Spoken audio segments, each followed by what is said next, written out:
Boa noite a todos. Sejam todos bem-vindos a este abençoado Hospital de Almas e de Espíritos. Hoje, na noite de hoje, eu fui abençoado, gratidão eterna, por poder compartilhar com vocês diminuta passagem desta maravilhosa obra, que é o Evangelho segundo o Espiritismo, mas que aqui na casa nós denominamos o Manual da Vida. E esse capítulo, o capítulo 22, que nos diz: não separeis o que Deus juntou ou o que Deus uniu, dependendo da edição, as palavras são diferentes, é de um significado imensurável, embora seja um dos capítulos mais diminutos, mais reduzidos do Evangelho. O significado constante dele é algo vislumbrante. Quando o Evangelho trata deste capítulo, ele pega dois subtópicos. Esses dois subtópicos, dois subtítulos, são o casamento e o divórcio. Quando nos é colocado, não separeis o que Deus uniu, e falamos do casamento, nos vem à mente aquela ideia de que o casamento, como instituição social, como é tido por nós, é algo imutável, é algo que não tem como ser desfeito. Entretanto, o Evangelho, de uma forma muito sábia, ele nos diferencia as leis materiais, civis, necessárias para a regulação do contexto social onde vivemos, para o resguardo da família, para o resguardo de nós, irmãos, dentro de um contexto social.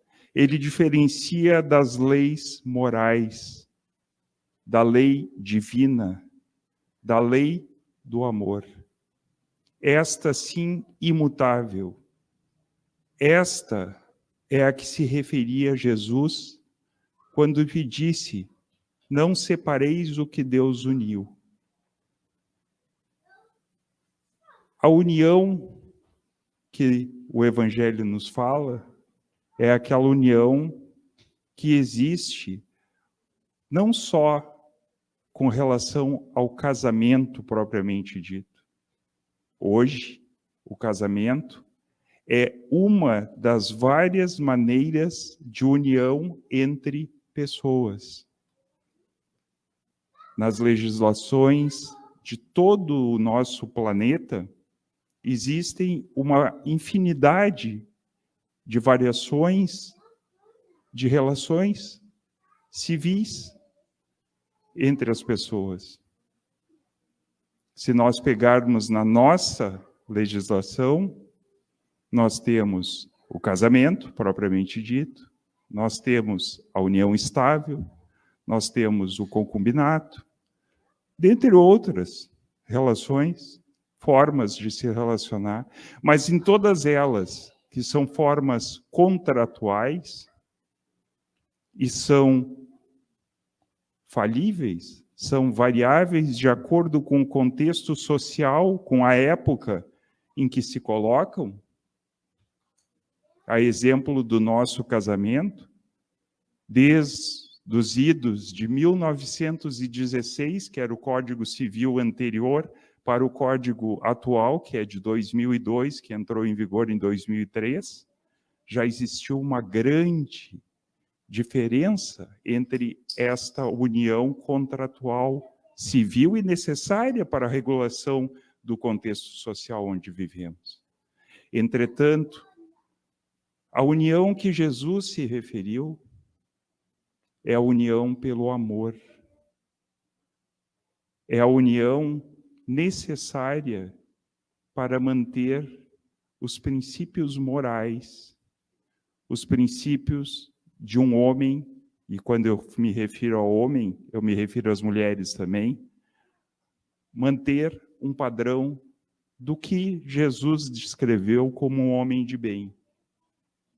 Aquele que preza pelo cuidado dos filhos, aquele que preza pelo amor incondicional àqueles que o acompanham diuturnamente, e aquele a quem ele escolheu, ou ela escolheu, para acompanhar na jornada, para lutarem juntos, para superar os desafios a que se propuseram. Esta é a verdadeira lei que é imutável, que não se pode separar uma vez unido.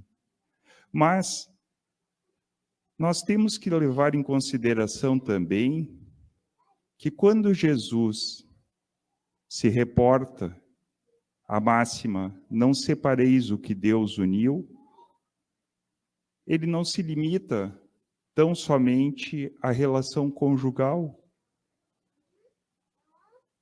Ele se refere aos afetos do amor que existem entre irmãos, entre amigos.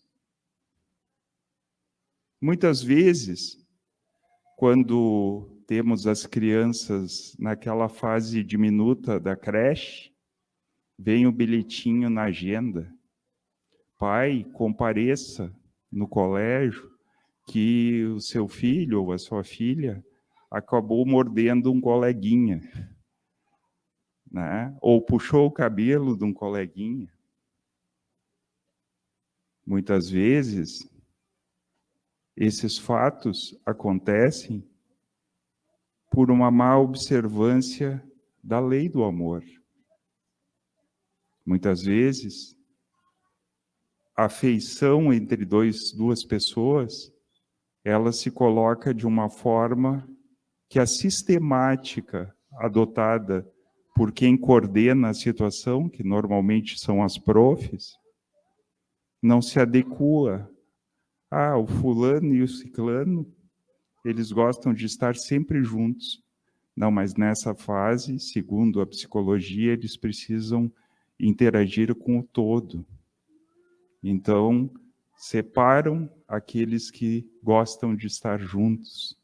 E aí, na fase instintiva da criança, ela não sabe dizer: prof, por favor, eu gostaria de estar. O que ela faz, quando é colocada num outro contexto, ela morde, ela faz birra, ela chora, ela grita, ela esperneia. A parte instintiva que a gente traz da fase anterior ao hominal, animal, nos coloca nessas situações. Mas temos que administrar muito bem isto, porque muitas vezes somos levados a cometer injustiças.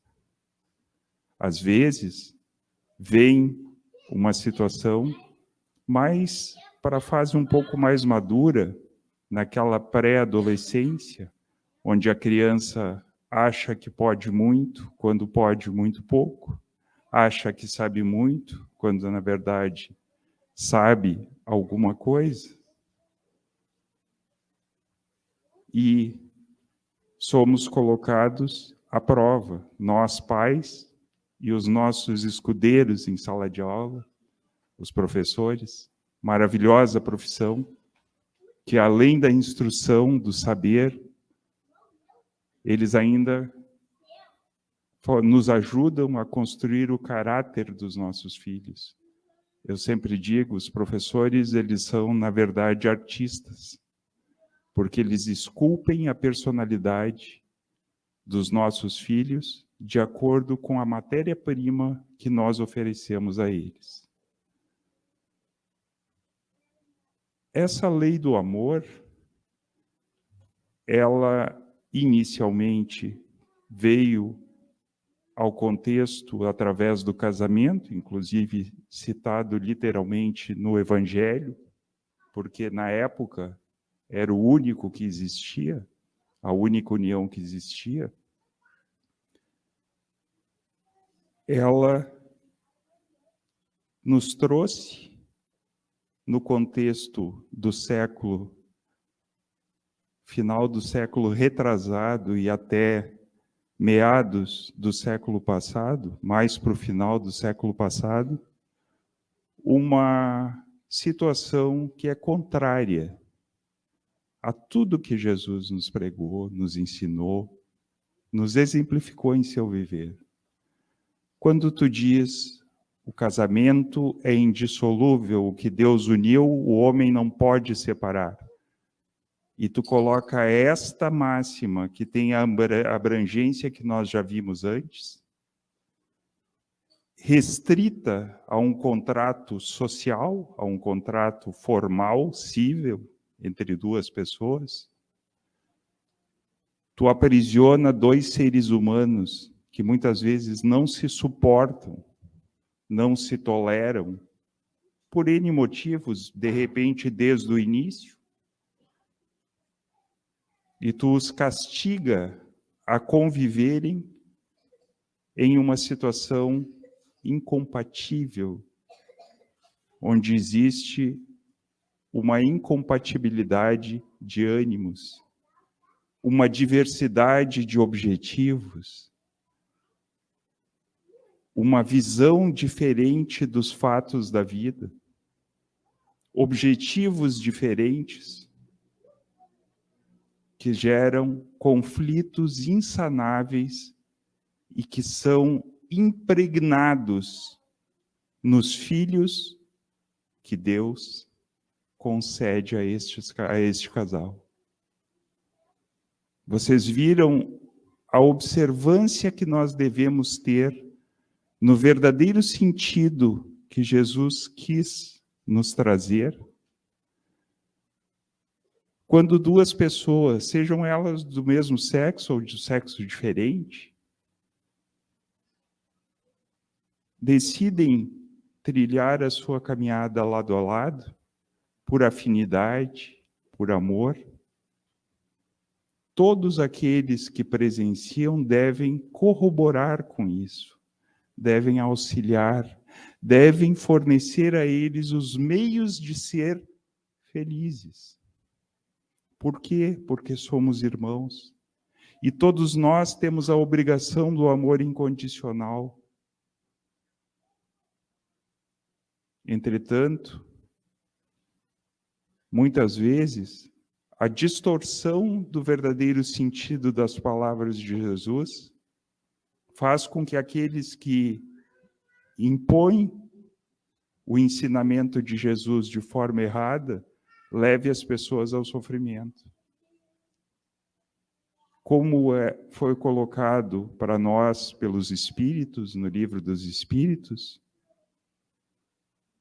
a sociedade, ela só se mantém equilibrada com o casamento, entre aspas. Todas aquelas outras variações desta união entre duas pessoas, que eu coloquei antes, se colocam nessa palavra casamento no contexto da época em que foi escrito o abençoado Livro dos Espíritos, o abençoado Evangelho segundo o Espiritismo.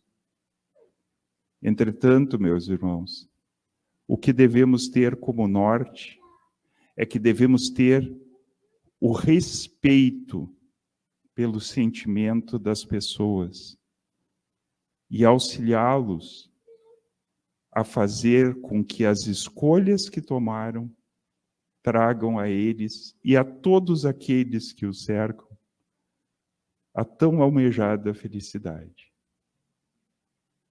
Quando duas pessoas se unem, independente da classe, independente do contexto social de onde advém, se elas estão unidas, vamos auxiliar, vamos incentivar, vamos fazer de tudo para que eles construam uma vida feliz, uma vida saudável, e que possam ofertar àqueles irmãos que vieram encarnados na pessoa dos filhos que Deus os concedeu, que possam ter todo o esteio, todo o carinho, todo o afeto, todo o exemplo para seguir e também se constituírem em homens de bem.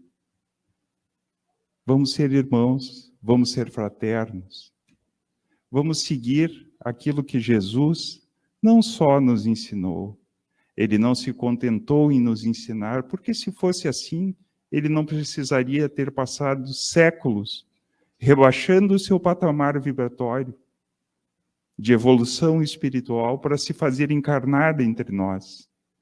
Ele poderia ter intuído outros irmãos, a exemplo dos profetas, a ensinar o que ele ensinou, mas ele sabia, na sua infinita sabedoria, que não bastava ensinar, ele tinha que nos dar o exemplo, vindo a este mundo de uma forma muito humilde, e nos demonstrar que tudo o que ele ensinou está ao nosso alcance. Então, sejamos felizes e não coloquemos em nosso dia a dia o tentar separar aquilo que Deus uniu pela lei divina do amor. Que cada um de nós possa ter nesta noite um abençoado atendimento de todas as falanges da espiritualidade superior. Que assim seja.